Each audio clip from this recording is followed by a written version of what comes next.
Hello hello.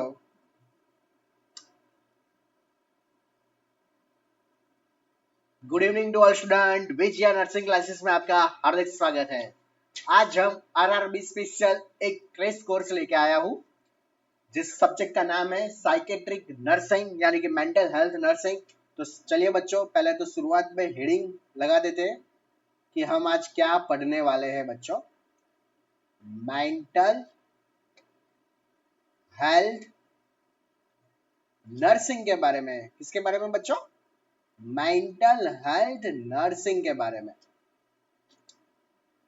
तो one by one आज के टॉपिक ध्यान से देखना बच्चों। कौन कौन से इंपॉर्टेंट टॉपिक है आज में। पहला इंट्रोडक्शन का क्लास है।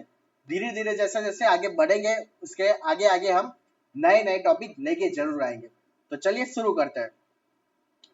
तो फर्स्ट, साइकेट्रिक नर्स।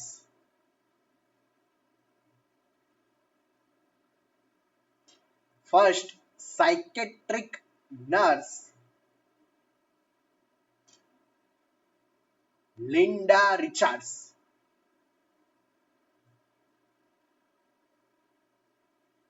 जो फर्स्ट साइकेट्रिक नर्स है उसे कौन से नाम से जाना जाता है? तो याद रखिए बच्चों, first psychiatric nurse is known as the, क्या आएगा बच्चों? Linda Richards. Next one is the, who is the father of the psychiatric या फिर psychology? Father of psychology is known as, किसको जाना जाता है बच्चों? विलियम विलियम वुंड के नाम से। किसके नाम से? विलियम वुंड के नाम से। दो टॉपिक आपको क्लियर हो गए। फर्स्ट साइकेट्रिक नर्स कौन है बच्चों? Linda Richards.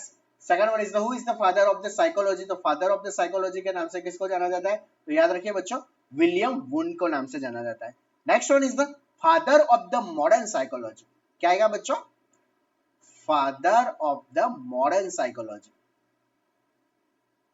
Father of modern psychology.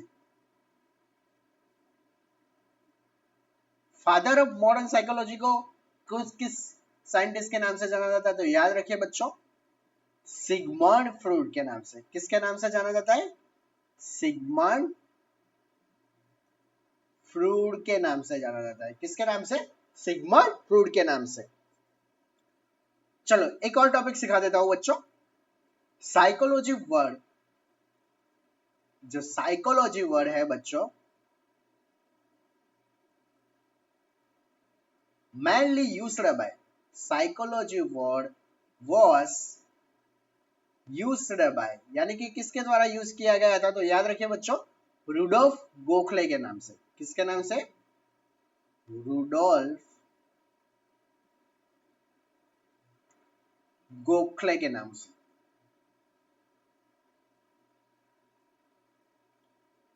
तो चलिए, पहली स्लाइड में आई थिंक थोड़ा सा इंट्रोडक्शन मैंने पढ़ा लिया। फर्स्ट साइकेट्रिक नर्स कौन है बच्चों? Linda Richards. Father of psychology कौन है बच्चों? विलियम वून के नाम से जाना जाता है। फादर ऑफ मॉडर्न साइकोलॉजी पूछे तो कौन आएगा बच्चों? सिगमंड फ्रॉइड के नाम से। और साइकोलॉजी वर्ड जो सबसे पहले यूज किया था उस साइंटिस्ट का नाम बता दीजिए, तो कौन आएगा बच्चों? रुडोल्फ गोखले के नाम से। चलिए अब नेक्स्ट अगला टॉपिक पे जाते हैं। ओके, साइकोलॉजी क्या है वो पढ़ लेते हैं। क्या बच्चों? साइकोलॉजी। साइकोलॉजी। अब चलिए शुरू करते हैं कि साइकोलॉजी का दोनों पार्ट्स हम अलग कर दें, यानी कि साइकोलॉजी में दोनों जो अलग करते हैं पार्ट, साइकोलॉजी यानी कि साइकी और लॉजी। तो अब देख लेते हैं साइकी क्या है। पहला क्या आएगा बच्चों? Psyche. What do mean by the psyche बच्चों? साइकी का मीनिंग क्या आएगा बच्चों? सोल आएगा। क्या आएगा? सोल आएगा। और दूसरा लॉजी। अब लॉजी का मीनिंग क्या आएगा बच्चों? Doing the study. क्या करना पड़ेगा? स्टडी करना पड़ेगा। लॉजी का मीनिंग क्या आएगा बच्चों? डूइंग द स्टडी, यानी कि डूइंग स्टडी, यानी कि दोनों को आप ज्वाइंट कीजिए, स्टडी कीजिए किसकी बच्चों, सॉल की, तो इसे क्या बोला जाता है, साइकोलॉजी बोला जाता है। क्या बोला जाता है, साइकोलॉजी बोला जाता है। तो चलिए डेफिनेशन लिखते हैं, क्या आएगा बच्चों, स्टडी ऑफ सॉल, या फिर उसे क्या बोला जाता है, स्पिरिट, जो हमारे आत्मा, आत्मा बोलते हैं ना बच्चों, उसके साथ, it is the study of the soul या फिर spirit is the known as, किसे क्या बोला जाता है, साइकोलॉजी बोला जाता है। क्या बोला जाता है बच्चों, साइकोलॉजी। लेकिन जो बच्चों ये डेफिनेशन थी वो कैसे डेफिनेशन थी, ओल्ड डेफिनेशन थी। क्या डेफिनेशन थी, ओल्ड यानी कि पुरानी, क्योंकि लेटेस्ट यानी कि जो एडिशनल डेफिनेशन है वो किसने दी, तो याद रखिए बच्चों, latest definition, latest definition of किसकी बच्चों, साइकोलॉजी की, गिवन बाय, यानी कि लेटेस्ट डेफिनेशन किसके द्वारा दी गई, तो याद रखिए बच्चों, वॉटसन के द्वारा। किसके द्वारा, वॉटसन के द्वारा। तो पता चला साइकोलॉजी यानी कि साइकी का मीनिंग क्या आ गया बच्चों, सॉल, और लॉजी का मीनिंग क्या आएगा, डूइंग द स्टडी, यानी कि स्टडी ऑफ द सॉल यानी कि स्पिरिट को क्या बोला जाता है, साइकोलॉजी बोला जाता है। और लेटेस्ट डेफिनेशन किसके द्वारा दी गई है, तो याद रखिए बच्चों, वॉटसन। अब वॉटसन ने क्या डेफिनेशन दी वो देख लेते हैं। चलिए उसने क्या बोला, study of the human behaviour. क्या बोला बच्चों, स्टडी करना किसका, ह्यूमन बिहेवियर को। अब बोलते हैं ना उसके नेचर तो अच्छा नहीं है, उसका बिहेवियर तो ठीक नहीं है, बस वही है, study of the human behaviour, it's known as the psychology. और ये किसने दी, वॉटसन ने दी, यानी कि it is the modern definition. अगर कोई पूछे साइकोलॉजी का मतलब बताइए, मॉडर्न वो पूछे, तो मॉडर्न अगर कोई पूछता है तो मॉडर्न उसका डेफिनेशन क्या आएगी बच्चों, it is the study of the human behaviour. उसमें क्या आएगा, बिहेवियर का मतलब समझ लेते हैं, पॉजिटिव, और दूसरा क्या आएगा बच्चों, नेगेटिव एटीट्यूड। पॉजिटिव भी आ सकता है और दूसरा क्या आ सकता है बच्चों, नेगेटिव एटीट्यूड भी आ सकता है। यानी कि मैं एक बेस्ट एग्जांपल देता हूं, तो अगर आपने तारक मेहता का उल्टा चश्मा देखा हो तो उसमें नेगेटिव एटीट्यूड यानी कि जो भी पोपटलाल बोलता है ना, कैंसिल कर दो भाई, कैंसिल कर दो, तो वो क्या है बच्चों, नेगेटिव एटीट्यूड, यानी कि कोई भी बात में उसकी ना ही हो तो उससे क्या बोलेंगे, नेगेटिव। और पॉजिटिव क्या, तारक मेहता का उल्टा चश्मा में हमने देखा होगा, मेहता साहब हमेशा पॉजिटिव बातें करते रहते हैं, यानी कि हमेशा क्या होता है, पॉजिटिव, हाँ ये हो सकता है, तो वो कैसा एटीट्यूड रहेगा, पॉजिटिव एटीट्यूड रहेगा। चलिए नेक्स्ट, अब बिहेवियर के बारे में बात करते हैं बच्चों। बिहेवियर कितने टाइप्स के होते हैं, दो टाइप्स के होते हैं। एक टाइप रहता है बच्चों covert, behaviour may be defined as the two types, it is the covert का मीनिंग क्या रहेगा बच्चों, हाइड। हाइड का मतलब क्या, हाइड बिहेवियर, यानी कि कोवर्ट बिहेवियर का मीनिंग मैं सिंपल सी भाषा में बोलता हूं, अगर कोई आपके सामने तो अच्छा बोल रहा है, क्या बोल रहा है बच्चों, आपके सामने मीठी मीठी बात करेगा, लेकिन दूसरों के सामने क्या बोलेगा वो, नहीं वो तो बहुत घटिया इंसान है, वो अच्छा नहीं है, तो वो कैसा, हाइड बिहेवियर। हमें ऐसा लगता है ये अच्छा है, लेकिन वो हमारे बारे में कितना गलत गलत बोलता है। नेक्स्ट, ओवर्ट यानी कि क्या आएगा बच्चों, विजिबल। ओके सॉरी, एक बार डिलीट कर देता हूं बच्चों। ओके ओके चलिए, क्या आएगा बच्चों, ओवर्ट।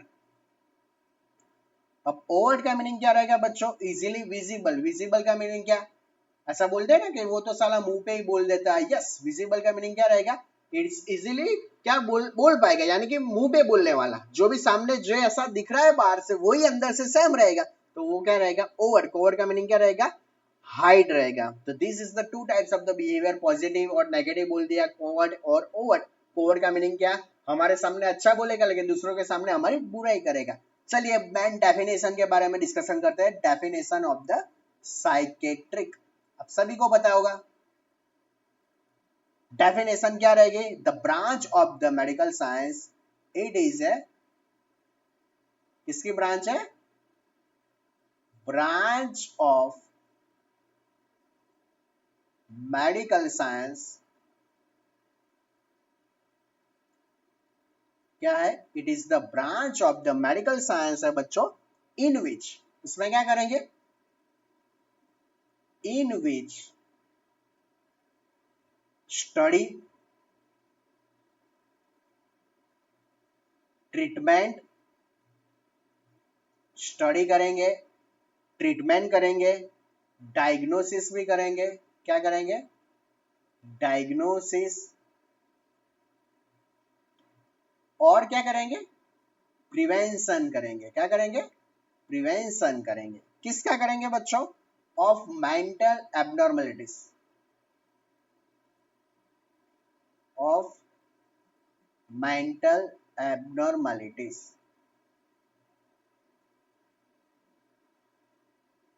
And disorder. तो चलिए पता चला ये स्लाइड में क्या बोल रहा हूं, डेफिनेशन क्या है बच्चों, it is the branch of the medical science, किसकी ब्रांच है, मेडिकल साइंस की ब्रांच है, उसमें क्या करेंगे बच्चों, स्टडी करेंगे, ट्रीटमेंट देंगे, डायग्नोसिस करेंगे, प्रिवेंशन करेंगे, किसका, जो भी मेंटल डिसऑर्डर है या फिर मेंटल एब्नॉर्मलिटीज है, वो सारी चीजें हम क्या करेंगे, डिफाइन यानी कि पढ़ेंगे, ट्रीटमेंट करेंगे, डायग्नोसिस करेंगे, ये सारी चीज। तो फिर से साइकोलॉजी का मीनिंग क्या, साइकी का मतलब क्या रहेगा, सॉल, और लॉजी का मीनिंग क्या रहेगा बच्चों, डूइंग द स्टडी, यानी कि स्टडी ऑफ द सोल, यानी कि स्पिरिट को क्या बोला जाता है, साइकोलॉजी। वो कौन सी डेफिनेशन थी, ओल्ड डेफिनेशन थी, लेटेस्ट डेफिनेशन किसने दी, वाटसन ने। वाटसन ने क्या बोला बच्चों, it is the study of the human behaviour, यानी कि it is the modern definition. Attitude यानी कि सॉरी, बिहेवियर टू दो टाइप्स के होते हैं, पॉजिटिव और नेगेटिव एटीट्यूड समझा दिया। उसके बाद कैसा बिहेवियर होता है, कोवर्ड यानी कि हाइड बिहेवियर, और ओवर का मीनिंग क्या रहेगा, विजिबल। डेफिनेशन तो आई थिंक पता चली गई होगी। चलिए अब माइलस्टोन थोड़ा सा डिस्कशन करते थे, वेरी वेरी इंपॉर्टेंट बच्चों, माइलस्टोन इन द साइकेट्रिक या फिर मेंटल हेल्थ नर्सिंग। माइलस्टोन्स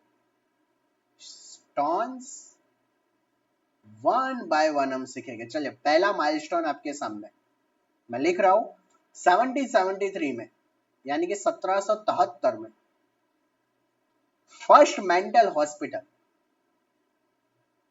क्या हुआ था, first mental hospital open, first mental hospital open in America. और अमेरिका में बच्चों कौन सी जगह पर, तो याद रखिए विलियम्सबर्ग में। तो चलिए पहला क्या आएगा माइलस्टोन, 1773 में फर्स्ट मेंटल हॉस्पिटल ओपन हुई थी, कहां पर बच्चों, अमेरिका में। और अमेरिका में भी कौन सी जगह बच्चों, विलियम्सबर्ग में। कहां पर होगी बच्चों, विलियम्सबर्ग में। चलिए second,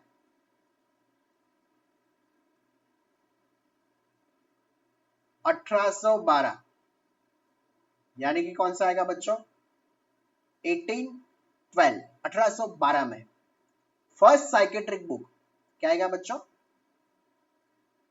first psychiatric book by, यानी कि पहली साइकेट्रिक बुक किसने लिखी थी, याद रखिए बच्चों, किसके द्वारा हुई थी, बेंजामिन। कौन आएगा बच्चों, सॉरी बेंजामिन आएगा, बेंजामिन रस के द्वारा। इसी की वजह से बेंजामिन रस को फादर ऑफ अमेरिकन साइकेट्रिक बोला जाता है बच्चों। क्या बोला जाता है, फादर ऑफ अमेरिकन क्या आएगा, साइकेट्रिक।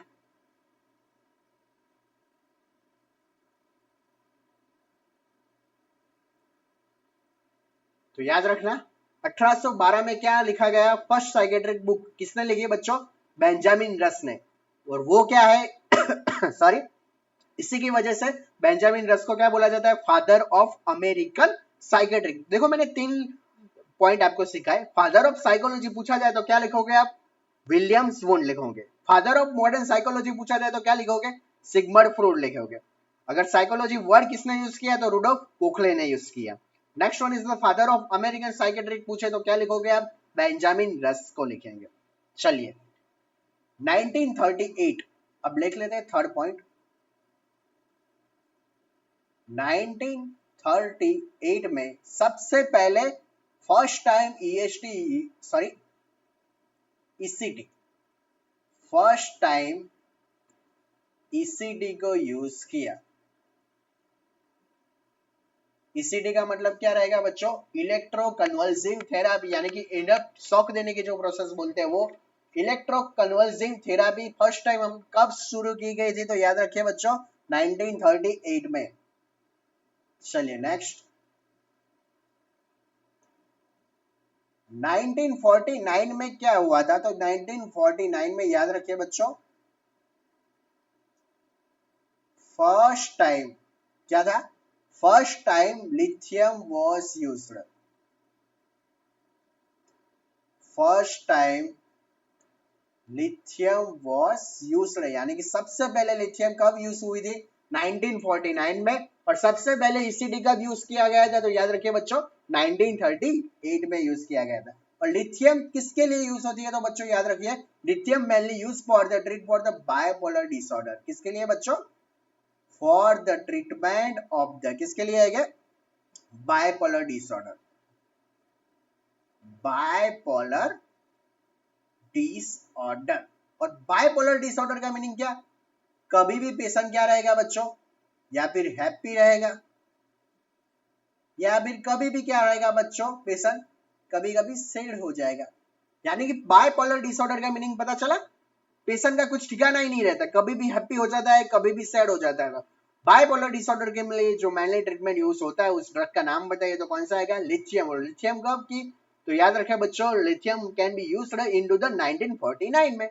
और फर्स्ट टाइम ईएसटी कब यूज हुआ था? तो 1938 में। साइकेट्रिक बुक किसने लिखी थी बच्चों? बेंजामिन रस्क ने लिखी थी। कब लिखी थी? 1820 में, सॉरी 1812 में। और उससे क्या बोला जाता है? Father of American psychiatric. और 1773 में सबसे पहली मेंटल हॉस्पिटल ओपन हुई थी। कहां पर ओपन हुई थी? अमेरिका में। और किस किस जगह पर हुई थी? विलियम्सबर्ग में। इतना टॉपिक क्लियर हो गया तो मैं आगे बढ़ता हूं। चलिए बच्चों आगे।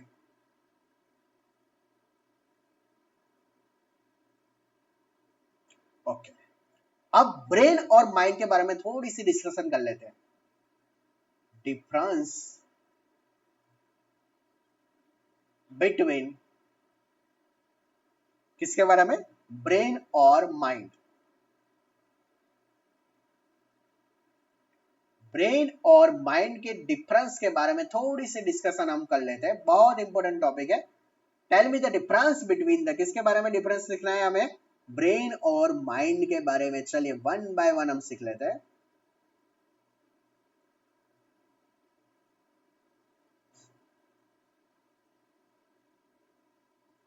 चलिए शुरू करते हैं। पहले मैं पॉइंटर से पॉइंट बना देता हूं।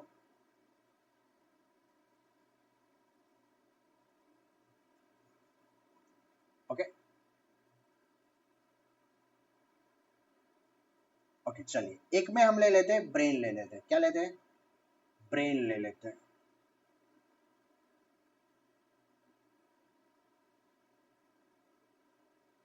चलिए यहां पर मैं ले लेता हूं ब्रेन,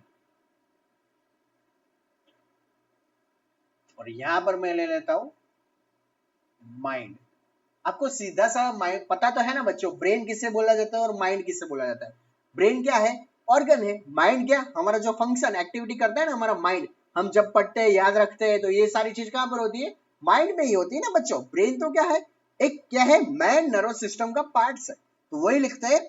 तो पहला ब्रेन के बारे में डिस्कशन कर लेते हैं। ब्रेन इज ए, क्या है बच्चों? Man part of the nervous system.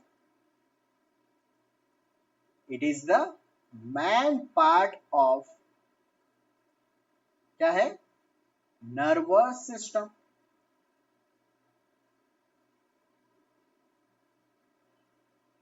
Next, which grow with, वो कंटिन्यू ग्रो होता रहेगा। Which grow with other body parts,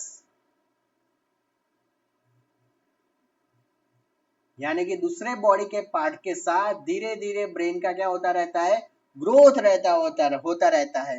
and it is the anatomical structure, it is ए कौन सा स्ट्रक्चर है बच्चों, एनाटॉमिकल स्ट्रक्चर है, याद रखना बच्चों, क्या है, anatomical structure, it is the anatomical structure of the nervous system.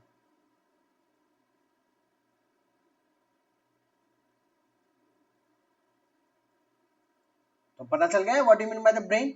अब चलिए what you mean by the mind, it is the functional part of the nervous system, it is A functional part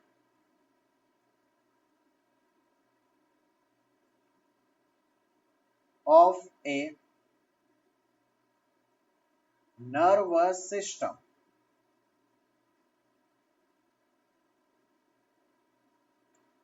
पता चला। अगर anatomical parts पूछा जाए तो वो क्या आएगा बच्चों, ब्रेन आएगा, लेकिन फंक्शनल पार्ट यानी कि जो काम करता है उसे क्या बोला जाता है, माइंड बोला जाता है। क्या बोला जाता है, माइंड। तो दोनों के बारे में डिफरेंस में थोड़ा पता चल गया। ब्रेन क्या है, it is the main parts of the nervous system which is the grow with the other body parts, it is the anatomical structure of the nervous system। और माइंड में क्या आएगा, it is the functional part of the nervous system, क्या है, function करने वाला parts. Brain क्या है बच्चों, रियल है या इमेजिनेशन, तो it is the real organ, it is a real organ. और जो माइंड है, अभी आप बैठे हो तो आप सोचते हो ना कि कब लेक्चर खत्म होगा, कब लेक्चर खत्म होने के बाद मैं सोऊंगा, अगर मेरे आरआरबी में लग जाएगी तो सबसे पहले गाड़ी में ये लूंगा। तो ये कि सब क्या है, माइंड हमारा इमेजिनेशन करता है। उसमें क्या लिखेंगे, it is a just imagine, just क्या आएगा, इमेजिन, यानी कि उसमें हम क्या करेंगे, ओनली इमेजिन करेंगे। नेक्स्ट, ब्रेन का ग्रोथ होता है, अभी मैंने पढ़ा है, it is the grow with the other body parts, यानी कि क्या होगा, growth up to the specific age, यानी कि कुछ एज तक वो क्या रहेगा, कंटिन्यू उसका ग्रोथ होता रहेगा, लेकिन उसके बाद होगा नहीं। और जो माइंड है, आप सबको पता है हमारा माइंड चलना चाहिए जब तक हम जीवित है तब तक। सिंपल लॉजिक याद रखिए, जब तक आप जिंदा है तब तक हमारा माइंड तो चलना चाहिए ना बच्चों।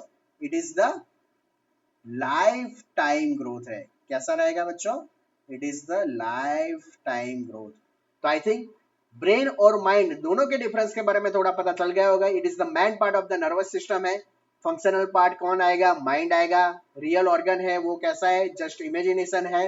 ग्रोथ कब तक रहेगा ब्रेन का, फिक्स एज तक, लेकिन माइंड का ग्रोथ कैसा रहेगा, लाइफ टाइम कंटिन्यू रहेगा। कैसा रहेगा, लाइफ टाइम कंटिन्यू रहेगा। चलिए आगे बढ़ते हैं बच्चों।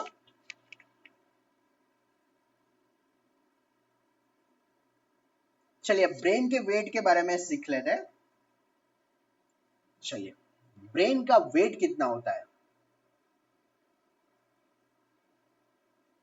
चलिए ब्रेन का weight is the 1.5% of the total body wait,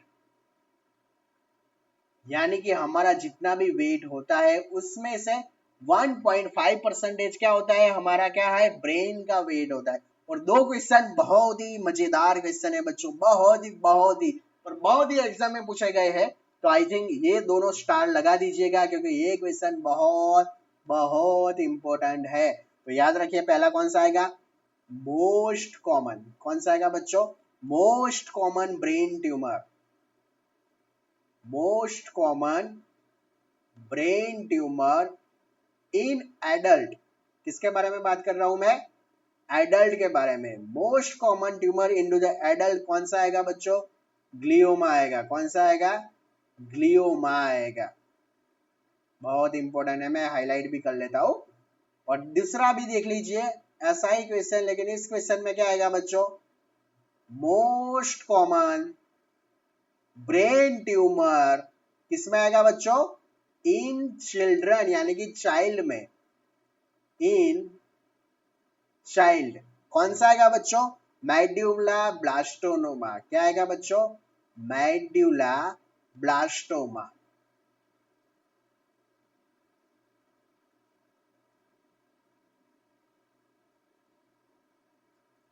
चलिए पता चल गया। Most common brain tumour in adult कौन सा आएगा बच्चों? ग्लियोमा आएगा। Most common brain tumour children में अगर पूछा गया तो कौन सा आएगा बच्चों? Medulla blastoma. तो आई थिंक पता चल गया होगा, इतने तक तो आई थिंक क्लियर हो गया होगा। चलिए अब थोड़ा सा डिस्कस कर लेते हैं माइंड के कंपोनेंट्स के बारे में। किसके बारे में? माइंड के कंपोनेंट्स के बारे में हम डिस्कशन करने जा रहे हैं बच्चों। तो टोटल कंपोनेंट्स कितने हैं माइंड के? There are the 8 components. कितने हैं? 8 कंपोनेंट्स। अब माइंड के अगर 8 कंपोनेंट्स आपने क्लियर कर दिए तो मेंटल हेल्थ नर्सिंग आपको थोड़ा सा क्लियर हो ही जाएगा, मैक्सिमम क्लियर हो जाएगा। तो पहला क्या आएगा बच्चों? कॉन्शियसनेस। मैं पूरा उसका डिटेल में पढ़ाऊंगा। कॉन्शियसनेस के बारे में पता है ना, अगर आप कहाँ बैठे हो, कहाँ रहते हो, क्या खा रहे हो, अभी क्या टाइम है, वो क्या है? कॉन्शियसनेस। चलिए दूसरा क्या आएगा बच्चों? परसेप्शन। अब परसेप्शन के बारे में पता है ना, अगर कोई चीज मैं पूछूं ये क्या है तो आपको पता होना चाहिए। अगर मैं पूछूं पेन दिखा के ये क्या है बच्चों, तो आप बोलोगे ना सर ये तो पेन है। तो ये क्या है? Perception. Third one is the emotion. Emotion सबको पता है, बहुत ही अच्छे होते हैं इमोशन। अगर आपने प्रैक्टिस अच्छी मेहनत की तो आरआरबी में लग जाओगे। अगर आरआरबी में लग गए तो आपको कैसा फील होता है? क्या कैसा होता है? इमोशन होता है। तो वो है सारा क्या चीज? इमोशन है। चलिए नेक्स्ट, फोर्थ पे आएगा एक्टिविटी। हम एक्टिविटी करते हैं कंटिन्यू, वही है। नेक्स्ट आएगा बच्चों थॉट। हम क्या पूरे दिन सोचते रहते हैं कि आज कौन सा लेक्चर पढ़ेंगे, आज हम क्या पढ़ना है, वो क्या है? थॉट है। मेमोरी। मेमोरी तो बहुत इंपॉर्टेंट है। क्यों बच्चों? क्योंकि मेमोरी के बिना कुछ नहीं है। अगर मैंने ये सारा पढ़ा लिया और अगर आपको याद ही नहीं रहता तो उसका कुछ मतलब है ही नहीं। अटेंशन। अटेंशन भी बहुत इंपॉर्टेंट है। क्यों? क्योंकि मैं इतना ज्यादा पढ़ा रहा हूं लेकिन फिर भी आपका अटेंशन नहीं है तो उसका कुछ मतलब ही नहीं है। और लास्ट वन आएगा बच्चों इंसाइट एंड जजमेंट। इंसाइट और क्या आएगा बच्चों? जजमेंट। अब माइंड के बारे में मैंने 8 चीज पढ़ा ली। कौन सी? Consciousness, perception, emotion, activity, thought, memory, attention, insight and judgement. Insight and judgement का मीनिंग क्या?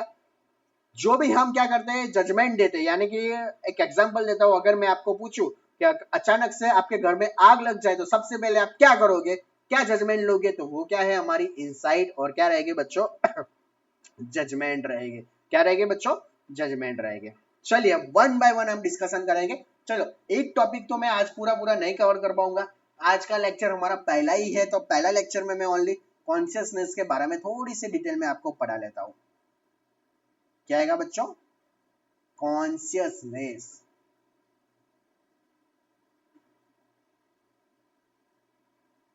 चलिए कॉन्शियसनेस का मीनिंग क्या रहेगा? अवेयरनेस अबाउट, क्या रहेगा? Awareness about self.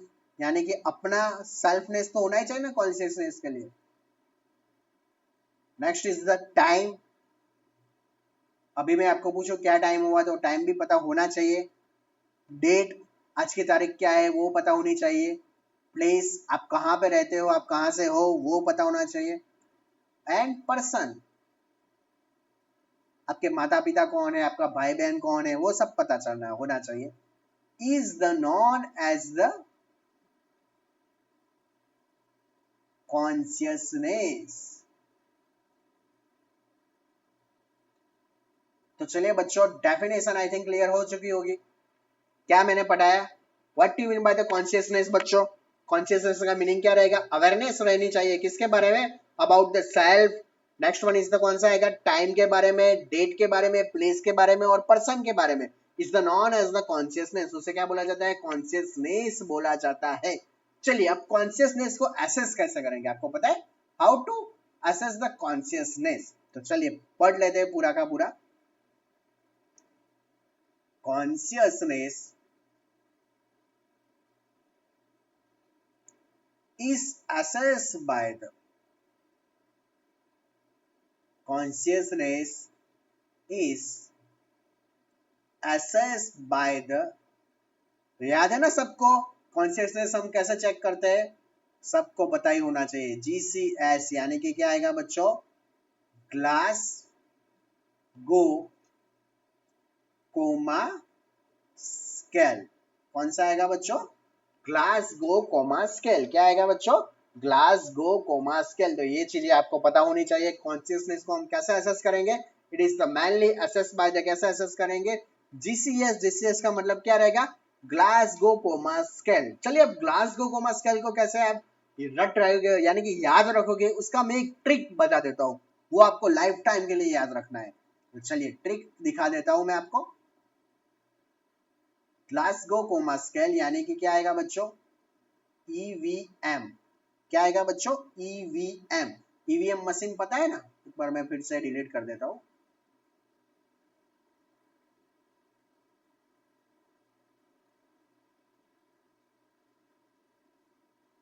अरे यार एक मिनट बच्चों,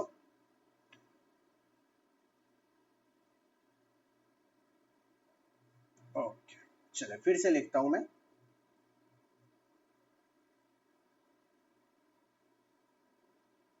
ओके चलिए, जिससे इसमें क्या आएगा बच्चों, EVM। क्या आएगा, EVM। EVM मशीन जो इलेक्शन में यूज होते हैं ना बच्चों, वही। तो चलिए मैक्सिमम स्कोर कितना होना चाहिए और मिनिमम स्कोर कितना होना चाहिए GCS में। और मैंने जो भी फॉर्मूला बताया था वो क्या था, EVM। तो E का मतलब क्या रहेगा बच्चों, I। V का मतलब क्या रहेगा बच्चों, वर्बल। M का मतलब क्या रहेगा बच्चों, मोटर रहेगा। मैक्सिमम स्कोर याद रखना बच्चों कितना आएगा, 4 5 6। मिनिमम में कितना याद रखना बच्चों, 1 2 3, यानी कि 1 2 3 4 5 6, ऐसे याद रखना बच्चों, 1 2 3 4 5 6। अब काउंट कर लीजिए, मैक्सिमम कितना आएगा, 15। और यहां पर कितना आएगा बच्चों, 3 आएगा। चलो यार मैंने मिस्टेक कर दी, मैं कैलकुलेशन कर देता हूं, एक ही मिनट बच्चों।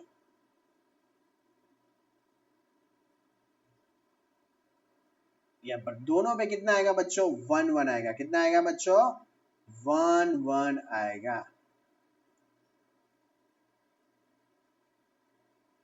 ये भी 1 और ये भी 1। 1 1 1 इज इक्वल टू कितना आएगा, मिनिमम बच्चा 3 आएगा और मैक्सिमम कितना आएगा, 4 5 6 यानी कि 15। तो अगर कोई पूछे GCS स्कोर कितने के बीच में आएगा, तो GCS स्कोर कितने के बीच में आएगा बच्चों, याद रखिए बच्चों, मिनिमम कितना है 3 और मैक्सिमम 15, यानी कि 3 से लेके कितने के बीच में आता है, 15 के बीच में आता है। अगर कोई पूछे मैक्सिमम स्कोर कितना आएगा, तो मैक्सिमम कितना आएगा, 50 में आएगा। कितना आएगा, मैक्सिमम अपगार स्कोर इज 15, लेकिन मिनिमम कितना आएगा, 3। कितना आएगा बच्चों, मिनिमम 3 आएगा, मैक्सिमम कितना आएगा बच्चों, 15 आएगा। अगर किसी पेशेंट का 3 आया तो उसे क्या बोला जाता है बच्चों, अनकॉन्शियसनेस। क्या बोला जाता है बच्चों, अनकॉन्शियसनेस। और अगर 15 आए तो कितना, क्या बोल सकते हैं, फुल्ली कॉन्शियसनेस। क्या बोला जाता है बच्चों, फुल्ली कॉन्शियसनेस। तो पता चला GCS क्या है, ग्लासगो कोमा स्केल है। कैसे रटोगे आप, EVM का मतलब आई वर्बल और मोटर। मैक्सिमम स्कोर 4 5 6 याद रखें, मिनिमम 1 1 1 इज इक्वल टू 3 आएगा और मैक्सिमम 15। GCS 3 से 15 के बीच में। अगर 3 आया तो क्या बोल सकते हैं उसको, अनकॉन्शियसनेस। 15 आया तो क्या आएगा, फुल्ली कॉन्शियसनेस। अब डिसऑर्डर ऑफ कॉन्शियसनेस यानी कि कॉन्शियसनेस के डिसऑर्डर पढ़ेंगे, लेकिन ये पढ़ने के लिए हम दूसरे लेक्चर में पढ़ेंगे। आज का लेक्चर आपको कैसा लगा प्लीज कमेंट में जरूर बताना बच्चों। एक बार मैं फिर से रिवीजन करवा देता हूं आपको। चलिए ओके, देख लीजिए। फर्स्ट साइकेट्रिक जो नर्स थी वो, उसका नाम बता दीजिए। तो कौन सा आएगा बच्चों, लिंडा रिचार्ड्स आएगा। चलिए बड़ा सा एक और ले लेता हूँ। ओके चलिए नेक्स्ट, फादर ऑफ साइकोलॉजी को किसके नाम से जाना जाता है? तो याद रखिए बच्चों, विलियम वून के नाम से। फादर ऑफ मॉडर्न साइकोलॉजी किसके नाम से जाना जाता है? सिगमंड फ्रूड के नाम से। Psychology word was used by, यानी कि किसके द्वारा यूज किया हो गया? पहले रुडोल्फ गोखले के द्वारा। चलिए नेक्स्ट, अब साइकोलॉजी का मीनिंग मैंने समझा दिया, what you mean by the psychology. तो याद रखिए बच्चों, साइकी का मीनिंग क्या रहेगा? सोल, हमारी जो आत्मा यानी कि स्पिरिट, और लॉजी का मीनिंग क्या? डूइंग द स्टडी, यानी कि कुछ करना। तो उसके हिसाब से हमने क्या डेफिनेशन बनाई? स्टडी ऑफ द सोल या फिर स्पिरिट, उसे क्या बोला जाता है? साइकोलॉजी। लेकिन ये डेफिनेशन क्या थी? बहुत पुरानी, ओल्ड थी। लेटेस्ट डेफिनेशन किसने दी थी बच्चों? तो लेटेस्ट डेफिनेशन किसने दी बच्चों? It is the given by the Watson. और वाटसन ने क्या बोला? It is the study of the human behaviour. Human behaviour को स्टडी करना, उसे क्या बोला जाता है? साइकोलॉजी। वो कैसी डेफिनेशन है? मॉडर्न डेफिनेशन है। उसमें दो चीजें देखने को मिलती है, पॉजिटिव और नेगेटिव एटीट्यूड। पॉजिटिव का मतलब क्या? हमेशा पॉजिटिव सोचना, नेगेटिव यानी कि नेगेटिव बातें करना। कोवर्ड यानी कि हाइड बिहेवियर कैसा रहता है बच्चों? हमारे सामने अच्छी बातें करता है लेकिन दूसरों के सामने हमारी बुराई करता है। ओवर्ड यानी कि विजिबल, मुंह पे बोलने वाला, जो भी ये फैक्ट बोलेगा उसे क्या बोला जाता है? ओवर्ड बिहेवियर। डेफिनेशन में it is the branch of क्या है बच्चों? Medical science. उसमें क्या करेंगे? स्टडी करेंगे, ट्रीटमेंट करेंगे, डायग्नोसिस करेंगे और प्रिवेंशन करेंगे। किसको बच्चों? मेंटल जो एब्नॉर्मलिटी है और मेंटल जो डिसऑर्डर है उसका। चलिए नेक्स्ट, माइलस्टोन के बारे में डिस्कशन करते हैं। तो माइलस्टोन में कौन कौन से आएंगे बच्चों? देख लेते हैं पहले। 1773 में क्या आएगा? फर्स्ट मेंटल हॉस्पिटल ओपन हुआ था। कहां पर हुआ था बच्चों? इनटू द अमेरिका में। कहां पर हुआ था? अमेरिका में। और अमेरिका में कौन सी जगह पर? विलियम्सबर्ग में। 1812 यानी कि 1812 में जो फर्स्ट साइकेट्रिक बुक थी वो किसने लिखी थी बच्चों? तो किसने लिखी थी? बेंजामिन रेस ने लिखी थी। किसने लिखी थी? बेंजामिन रेस ने लिखी थी। और उसकी वजह से उसे क्या बोला जाता था? Father of the American psychiatry. 1938 में क्या हुआ था? फर्स्ट टाइम ईसीटी को यूज किया गया था। 1949 में क्या हुआ था? फर्स्ट टाइम लिथियम को यूज किया गया। और लिथियम किसके लिए यूज होती है बच्चों? It is the use for the treat for the bipolar disorder. यानी कि बाइपोलर यानी कि क्या? कभी भी पेशेंट हैप्पी और कभी भी पेशेंट सैड हो सकता है। और डिफरेंस बिटवीन द ब्रेन और माइंड में क्या बोला था मैंने? इट इज द ब्रेन क्या है बच्चों? नर्वस सिस्टम का एक पार्ट है, जबकि माइंड क्या है? It is the functional part, यानी कि फंक्शन करेगा। रियल ऑर्गन है जो है ब्रेन, और लेकिन वो क्या है? माइंड हमारा जस्ट इमेजिनेशन है।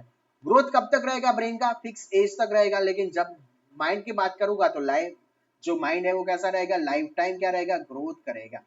ब्रेन का वेट बता दीजिए। तो ब्रेन का वेट कितना रहेगा बच्चों? 1.5%, यानी कि जो भी हमारा बॉडी का वेट है उसमें से 1.5% हमारा ब्रेन का वेट रहेगा। ब्रेन ट्यूमर एडल्ट में कौन सा कॉमन रहेगा? तो कौन सा आएगा? Glioma. Most common brain tumour into the child, child में कौन सा रहेगा बच्चों? मेडुला ब्लास्टोमा रहेगा। अब माइंड में कितने कंपोनेंट्स प्रेजेंट रहते हैं? 8। कौन कौन से? Consciousness, perception, emotion, activity, thought, memory, attention, insight and judgement. ये सारी चीज किसमें इंक्लूड होती है बच्चों? माइंड में। अब कॉन्शियसनेस के बारे में बात कर लेते हैं। What you mean by the consciousness? Awareness होती है किसके बारे में? सेल्फ के बारे में होना चाहिए, टाइम के बारे में, डेट के बारे में, प्लेस के बारे में और पर्सन के बारे में। उससे क्या बोला जाता है बच्चों? कॉन्शियसनेस के नाम से जाना जाता है। तो कॉन्शियसनेस को हम एसेस कैसे करेंगे बच्चों? तो how to assess the consciousness? Consciousness को एसेस करने के लिए कौन सा जो मैं फॉर्मूला बताया, तो कौन सा आएगा बच्चों? जीसीएस। जीसीएस का मतलब क्या रहेगा? Glasgow coma scale. जीसीएस को हम कैसे याद रखोगे? तो जीसीएस को याद रखने की ट्रिक क्या रहेगी? ईवीएम। ईवीएम का मीनिंग क्या रहेगा? E means eye, V means verbal और एम फॉर मोटर रहेगा। मैक्सिमम स्कोर कितना रहेगा? आई का 4, उसके बाद 5 और उसके बाद 6, यानी कि टोटल कितना हो जाएगा बच्चों? 15 मैक्सिमम स्कोर। मिनिमम में आई का 1 आएगा, वर्बल का भी 1 और मोटर का भी 1, तो टोटल कितना आएगा बच्चों? 3। यानी कि मिनिमम जो ग्लासगो कोमा स्केल है वो कितना रहना चाहिए? 3 होना। और Glasgow coma scale is the consider as the 3 से लेके कितने के बीच में आएगा? 15 के बीच में। अगर 3 आ रहा है तो उसे क्या कंसीडर करेंगे? Patient is the unconsciousness. अगर 15 आ रहा है तो क्या बोलोगे पेशेंट को? Fully consciousness. तो आई होप बच्चों, मैं कॉन्शियसनेस के डिसऑर्डर को हम अगले लेक्चर में पढ़ेंगे। तो आज का लेक्चर कैसा लगा प्लीज कमेंट में जरूर बताइएगा। तो मैं कंटिन्यू ये क्रैश कोर्स आपके सामने लेके जरूर आऊंगा। तो अब तक आज के लेक्चर में इतना ही। तो मिलते हैं अगले लेक्चर में। Thank you all student.